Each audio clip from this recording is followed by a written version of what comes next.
So as a ஸ்டூடெண்ட்டாக France போய் படிக்கணும் அப்படின்னு இன்ட்ரெஸ்டடாக இருக்கீங்களா?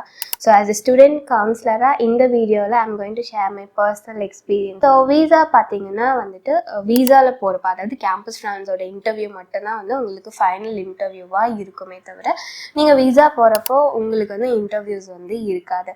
ஸோ வெறும் பயோமெட்ரிக்ஸ் மட்டும் நம்ம பண்ணிவிட்டு டாக்குமெண்ட்ஸ் வந்து சப்மிட் பண்ணிவிட்டு வர மாதிரி தான் இருக்கும். இன் சம் விஎஃப்எஸ் சென்டர்ஸில் வந்துட்டு இன்டர்வியூ வந்து வைப்பாங்க. ஸோ எப்படின்னு பார்த்தீங்கன்னா அந்த பேசிஸ் ஆஃப் அந்த வீசா ரிஜெக்ஷன் இதெல்லாம் வந்து ரொம்ப ரேர் கேசஸ். உங்களுக்கு கால் வர்றது அது எல்லாமே கால் வந்தாலுமே வாட் வில் பி த கொஸ்டின்னா ஒய் ஃப்ரான்ஸ், ஏன் இந்த கோர்ஸ். ஸோ இந்த மாதிரி தான் வந்து பேசிக்கான கொஸ்டின் தான். ஸோ வீசா உங்களுக்கு மேக்ஸிமமாக வித்தின் 1 வீக்கில் வந்துடும். ஸோ இது வந்து ப்ரையாரிட்டி வீசா, சூப்பர் ப்ரையாரிட்டி அந்த மாதிரிலாம் கிடையாது. நார்மல் ஸ்டாண்டர்ட் வீசா தான் வந்துட்டு நமக்கு ஃப்ரான்ஸில் இருக்கும். ஸோ என்னோட ஸ்டூடெண்ட்ஸ்க்கெலாம் பார்த்தீங்கன்னா போயிட்டு வந்ததுக்கப்புறம் 2 டேஸ்லேயே வந்துட்டு வீசா வந்துடுச்சு. ஸோ நீங்கள் ஆஸ் அ ஸ்டூடெண்ட்டாக ஃப்ரான்ஸ் போய் படிக்கணும் அப்படிங்கிற இன்ட்ரெஸ்டடாக இருக்கீங்களா? ஸோ இதுக்கெல்லாம் வந்து கைடன்ஸ் வேணும் அப்படின்னா கண்டிப்பாக YBTO கான்டாக்ட் பண்ணுங்கள்.